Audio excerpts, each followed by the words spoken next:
Even though we teach 12 tenses in our English language courses and in the textbooks we use, English native speakers only use 5 of those tenses 95 to 96% of the time. So in this video, I hope to present those 5 tenses to you so you can focus your energy on getting those before stressing about the other 7. So let's get started. People often talk about tense in language. It's complicated and also actually involves what linguists describe as aspect. However, what we're basically talking about is time and how we view it, past, present, or future. Teachers, including me, will teach learners of English as a foreign language that there are 12 tenses. Now that's a lot, and some of those can be quite tricky for second language learners to master, depending on what your first language is. But research has shown that 7 of those are used less than 5% of the time. These 7 in orange, in fact, I've taught all of these in my career without really thinking about whether learners really needed them. They were in my textbook and the course syllabus, so I did what was expected. But I later realised I wasn't really helping my students as well as I could have. What I really needed to do was focus on what native speakers actually do, rather than what the language can do. And what English users actually use for 95, 96% of the time are these other 5. So here are the fabulous 5. First up is the simple present, which dominates with a whopping 57.5%. It's pretty much the first thing we teach in language courses, so that's more than half right there in your first week of English. Next is the simple past with a very respectable 19.7%. You can see those 2 alone are close to 80%. So you know you can already communicate a lot with just 2 tenses. The third on the list, simple future, is 8.5%. Then the present perfect is 6%. And finally, the present continuous, also called the present progressive, is 5.1%. Let's take a look at some examples of each of these. First, the present simple. And something most students learn on day 1 of any language course, how to say their names. In this case, I am Andy, or I'm Andy. My friend works at the BBC.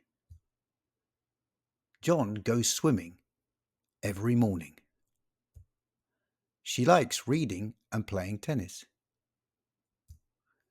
They want a new car. We make the simple present by using the root form of the verb.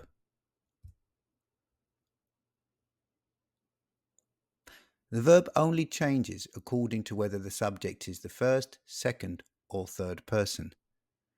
I am Andy, he is John, etc.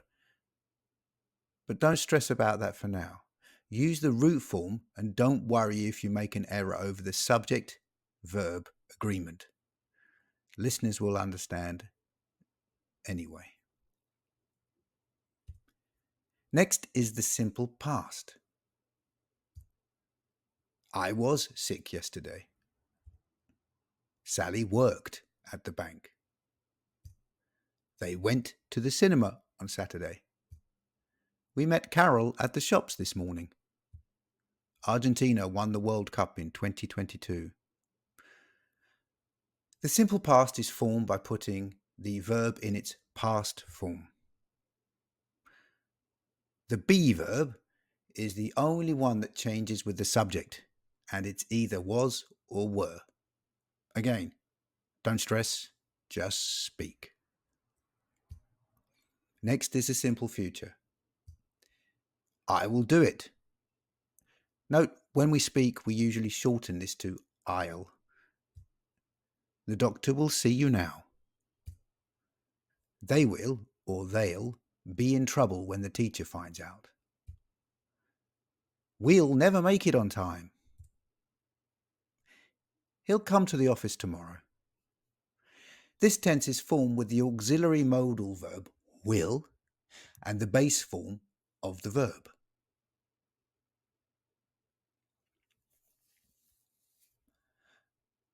Note the negative is split. So will never or will not make it on time. One more point. Although this is described as the simple future tense, we actually have other common ways to talk about future. One is be going to, as in, I am going to learn Chinese when I retire. Or, I'm going to buy some milk from the shop. Another way is by using tense forms already in our Magic 5. One is the present continuous, which we'll look at a little later in this video, as in, I am meeting my friends tonight, or I'm going to Barbados for my holiday. Another is the present simple for future events, such as school starts tomorrow. So again, those 5 tenses are really useful. The present perfect is a great way to talk about experience and things we just did. So, I've been to Singapore. Again, we can shorten this. So, I have becomes I've. They've bought a new car. We've seen that movie already.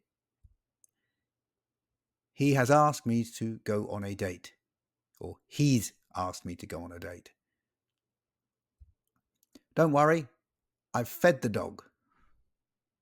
The present perfect is formed with the auxiliary verb have and the past participle of the main verb.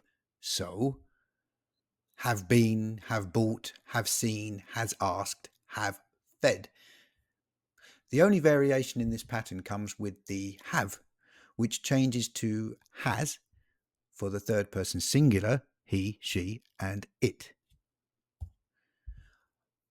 Finally, we have the present continuous or progressive. I am cooking dinner at the moment, or I'm cooking dinner at the moment. Again, shortened forms are acceptable. David's living in Bolivia.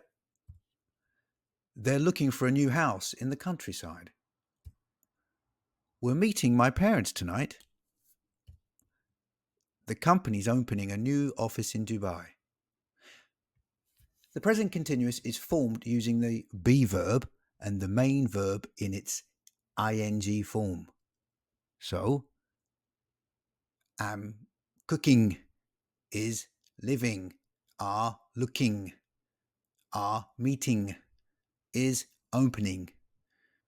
Note the be verb changes in the same way as it does in the simple present.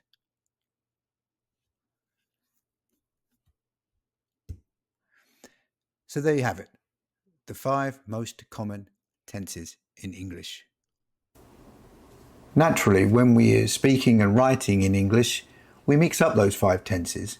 So if you focus on those 5 for now, I think you'll have enough language to hold a really meaningful conversation in English. And then later, when you feel more comfortable, you can focus on the other 7. Of course, you won't ignore the other 7 if you come across them. Why not find out how to use them?